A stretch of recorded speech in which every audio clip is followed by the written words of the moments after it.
Ladies and gentlemen, welcome to our English news edition brought to you by Canal Algérie. First, to the headlines.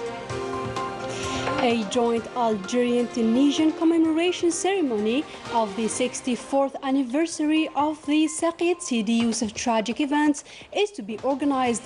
The Prime Minister, Minister of Finance Ayman bin Abdurrahman, will arrive on Tuesday to Tunisia to take part in the ceremony.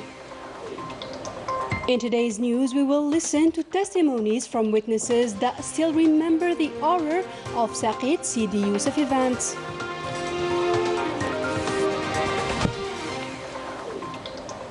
In Algeria, 502 new confirmed cases of COVID-19 and 8 deaths were reported, according to the Algerian Health Ministry.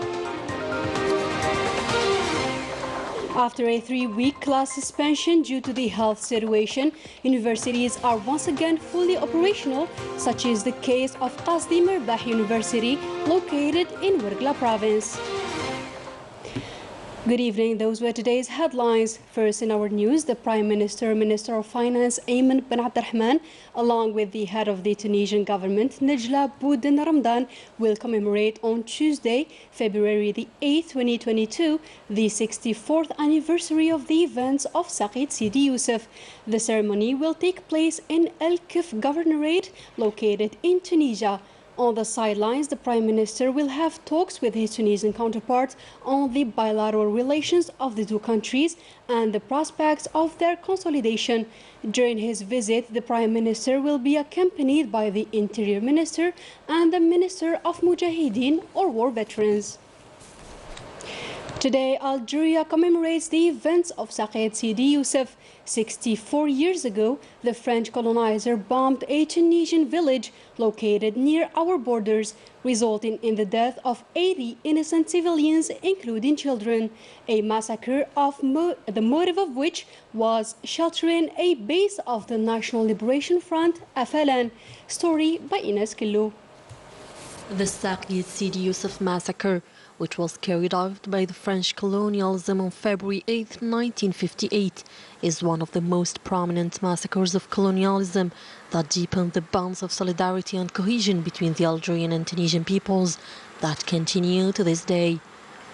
On this day, which coincided with the weekly market, the colonial forces bombed the village of Saqiet Sidi Yusuf, located on the Algerian-Tunisian border, under the motive of pursuing the Algerian revolutionaries in a brutal attack using warplanes and Mistral planes against unarmed civilians, which resulted in the fall of more than 80 victims, among them children and women, and nearly 250 were wounded. This massacre, during which the French colonialism warplanes bombed the weekly market and the children's school, the French colonialism violated the United Nations Charter. These events are one of the most striking crimes and massacres of French colonialism, which achieved counterproductive results that colonialism didn't expect, with the proof that it increased the Tunisian interaction and support for the liberation revolution and deepened the bonds of solidarity and cohesion between the Algerian and Tunisian peoples. At the diplomatic level, the events of Saqiet Sidi Yusuf contributed to the internationalization of the Algerian cause by condemning many countries for this massacre, which cost the lives of innocent Algerians and Tunisians, including children. 64 years after these painful events, Algerian and Tunisian alike continue to be inspired by this station, which has become a witness to the common struggle between the two peoples to consolidate bilateral cooperation that drives its strength from the depth of historical ties that unite them. According to the upcoming testimonies, the bloody events of Saqiet Sidi Yusuf reflect the cohesion between the two countries, Algeria and Tunisia, especially the fact that the event brought the support of the international opinion to the Algerian national revolution. The details with Melissa Kabash. Precisely 64 years ago, at this very same peaceful village of Saqiet Sidi Yusuf, the French occupation forces launched a bombing raid on homes and even schools. The attack resulted to the death of numerous people, namely civilians, children, and elements of the Red Cross. Sid Tayyib, now aged 83, an eyewitness, still remember every single detail of this terrible day. The attacks of Saeed Sidi Yusuf were mainly linked to the complaint filed by citizens against the elements of the French army, who constantly attacked the inhabitants of the region and snatched their lands. The complaint then reached the chief of the ALN, the 9th Katiba, who delegated 3 sections in Jebel al-Wast for nearly 3 weeks. At dawn, a terrible attack occurred between one of the section and the French army, which led to the death of 15 soldiers and the capture of 4. Following this event, France retaliated by bombarding the whole village. For its part, Si Hussein, 81 years old, was at the heart of the action as an inhabitant and a fighter of Saeed Sidi Yusuf. The bombardments of Saeed Sidi Yusuf occurred on a Saturday. I was then at a school near a market with the presence of several inhabitants. The aircrafts flew over our heads and started to attack the village. Everyone was running, and I believe that the attack targeted a field where the French occupation thought that the war veterans were there. The bloody events of Saeed Sidi Yusuf surely attracted the United Nations' attention. Tunisia, being an independent country, submitted a report to the UN, while France presented documents of legitimate defense, authorizing the attack on an entire village, considered as a base for the National Liberation Front, FLN. But the documents presented by France were eventually irreceivable, considering that Tunisia was a free territory forbidding to war. The attack woke and increased the revolutionary spirit, leading to the bursting of a revolutionary movement that took the course of action.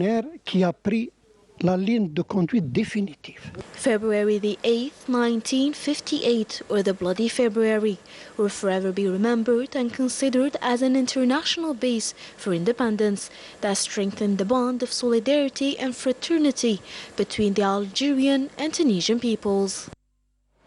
To COVID-19 updates now, and according to the Algerian Health Ministry, 502 new confirmed cases of coronavirus, 540 recoveries and 8 deaths have been recorded during the last 24 hours. Now more than ever, citizens are called upon to be vigilant and respect the preventive measures in order to stop the rapid spread of COVID-19. In Nama province, awareness campaigns are organized to ensure that the vigilance is maintained. More details with Ines Killu. For in consideration of the rapid spread of the new, more virulent Omicron variant, the awareness campaigns in Nama province are continuing to inform the citizens about the existence of the disease and the necessity to adopt the barrier gestures to prevent it. Recently, we have recorded a lot of cases in Nama province. It is very important that people wear their protection masks and get vaccinated. I was affected by the COVID-19 virus and I lost my mom during this pandemic. I call on all people to get vaccinated because it is the only solution. Prevention remains one of the best measures to avoid contamination, according to specialists. So local authorities strictly monitor the implementation of the health protocol and preventive measures. I am here to ensure the health protocol is applied, especially the wearing of masks and social distancing. We also make sure to remind the population of the importance of the vaccination. Caution and vigilance remains a duty, and to strengthen the fight against this pandemic, strict enforcement of barrier measures is necessary to limit the spread of the virus. Following the 3-week suspension due to the upsurge of COVID-19 cases, the Algerian universities reopened their doors for the students, such as the case of Qasdi Merbah University of Ouargla province. Melissa Kebash has more details. Following a week of suspension due to the upsurge rising and the number of contamination cases of COVID-19 virus, the University of Qasdi Merbah, located in the province of Ouargla, has finally reopened its doors to students.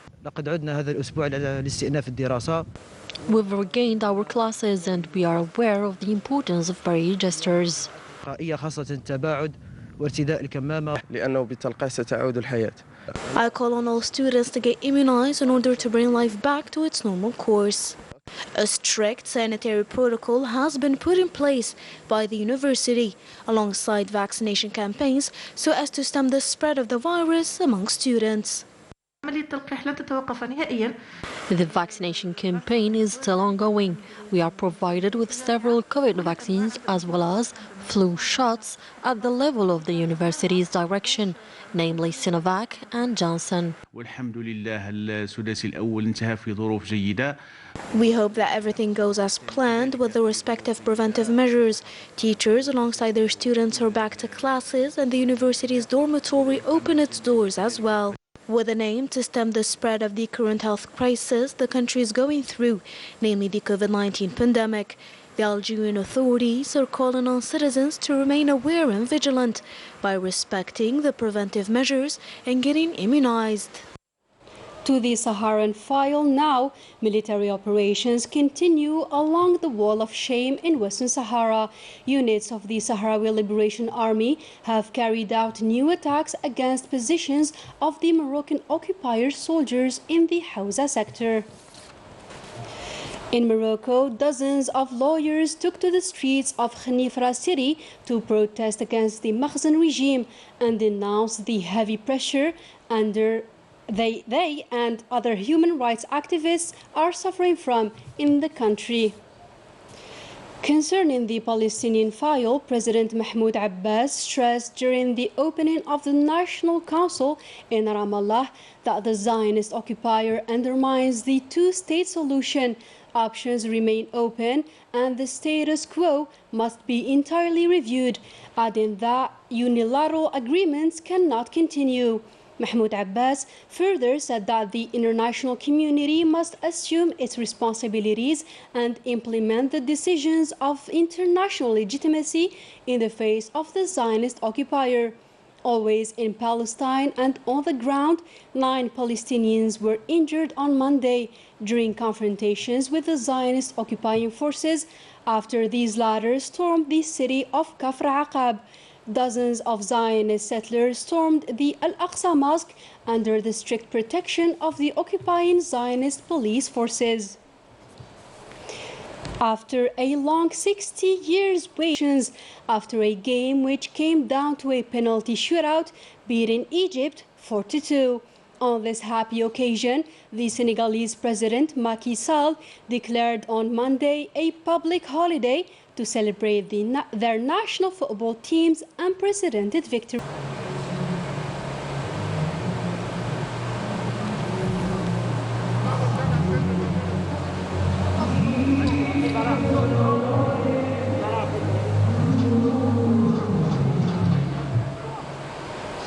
On the sidelines of the awards ceremony, the Senegalese football player Sadio Mane was rewarded Best Player of the tournament, while his teammate Edouard Mendy was named the best goalkeeper, whereas the Cameroonian Vincent Aboubakr leads the goal-scoring rankings of the tournament with 8 goals.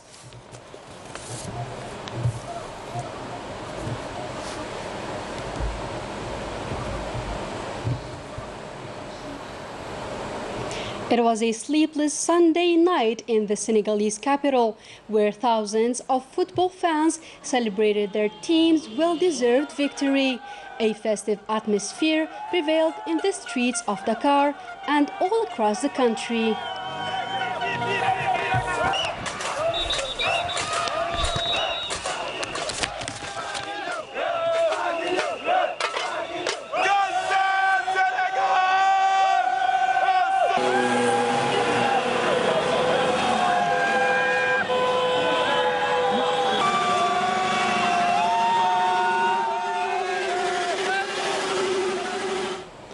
That was it for our today's news. Thank you for joining us.